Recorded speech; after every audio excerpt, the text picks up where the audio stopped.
DJ पिंडू जी का mix किया हुआ गाना।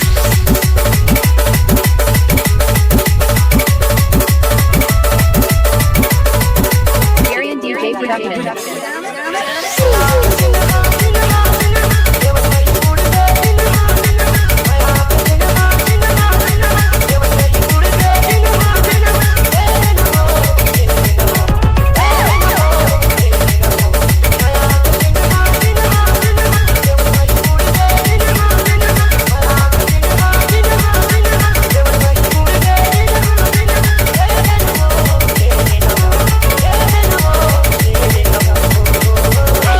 Bass mixing kinda.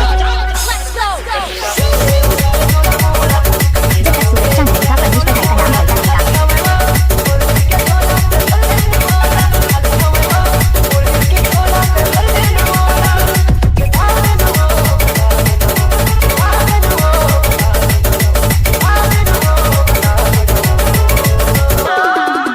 Download Arian DJ kinda.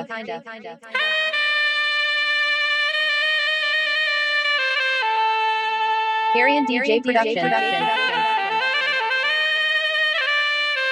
परमेश्वर पिंटू। Bass mixing.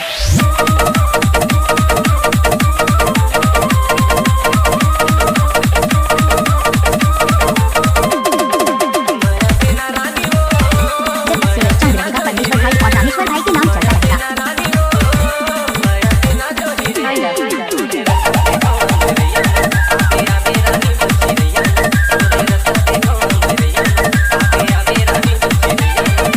डीजे रंग नागेश बुथिडी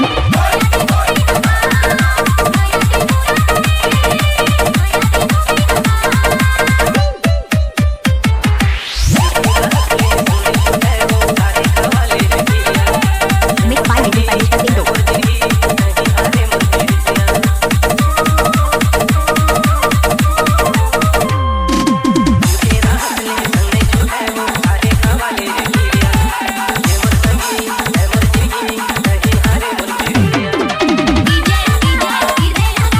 रानी रानी रानी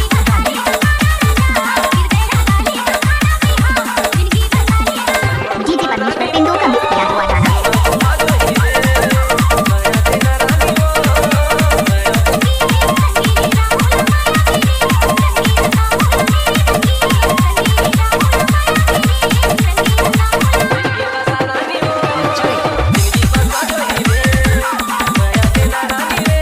जब तक सूरज चांद रहेगा परमेश्वर भाई और रामेश्वर भाई के नाम चलता रहेगा।